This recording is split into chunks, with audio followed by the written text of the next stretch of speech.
இப்போ நீங்க பார்த்துட்டு இருக்கிற இந்த பால் கறக்கிற மிஷின் பார்த்தீங்கன்னா, 2 இன் 1 மில்கிங் மிஷினு. அதாவது 2 இன் 1ன்னா நீங்க கரண்ட் இருக்கிறப்பவும் கறந்துக்கலாம். இல்ல கரண்ட் இல்லாதப்போ பெட்ரோல் இன்ஜின் போட்டு கறந்துக்கலாம். கரண்ட் இருக்கிறப்ப பார்த்தீங்கன்னா, நார்மலா நீங்க சிங்கிள் ஃபேஸ் கரண்ட்லயே இந்த மோட்டர ஓட்டிக்கலாம். கரண்ட் இல்லாதப்போ யூபிஎஸ் இருக்குன்னா யூபிஎஸ்லயே ரன் பண்ணிக்கலாம்.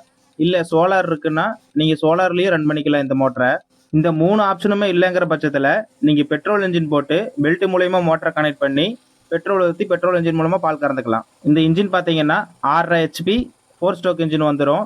நீங்க இது இன்ஜின் ஸ்டார்ட் பண்றத பார்த்தீங்கன்னா, நார்மலா நம்ம மருந்தடிக்கிற மிஷின் எப்படி ஸ்டார்ட் பண்ணுவோமோ அந்த மாதிரி ஸ்டார்ட் பண்ணாலே போதும். அதோட பார்த்தீங்கன்னா, இந்த இன்ஜின்ல பார்த்தீங்கன்னா ஆக்சிலேட்டர் கண்ட்ரோல் வந்துரும். இந்த ஆக்சிலேட்டர் கண்ட்ரோல் எதுக்குன்னா, நீங்க மாட்டுக்கு ஏத்த மாதிரி மாட்டுக்கோ, இல்ல எருமைக்கு ஏத்த மாதிரி எருமைக்கோ, இல்ல 1 கேன் 2 கேன் மாத்தி மாத்தி போடுறீங்கன்னா, அதுக்கேத்த மாதிரி ஸ்பீட் அட்ஜஸ்ட் பண்ணி ஓட்டிக்கலாம். இப்போ நீங்க பார்த்துட்டு இருக்கிற இந்த மிஷின் பார்த்தீங்கன்னா, 1லேருந்து 10 மாடு வரைக்கும் பால் கறக்கிற மிஷினு. இதுலயே நீங்க 5 மாடு கறக்கிறதுக்கு இருக்கு. 15 மாடு, 20 மாடு, 30 மாடு கறக்கிற வரைக்கும் இருக்கு. இல்ல ஒரே நேரத்துல 2 கேன் கறக்கிறதா இருந்தாலும் நீங்க பெட்ரோல் இன்ஜின்லயே கூட போட்டு கறந்துக்கலாம். அந்த மாடல்லாம் நம்ம கிட்ட இருக்கு. உங்களுக்கு ஃபுல் டீடைல் தெரியறதுக்கு கீழ குடுக்குற நம்பருக்கு ஃபோன் பண்ணுங்க. அவங்களே ஃபுல்லா எக்ஸ்பிளைன் பண்ணிருவாங்க.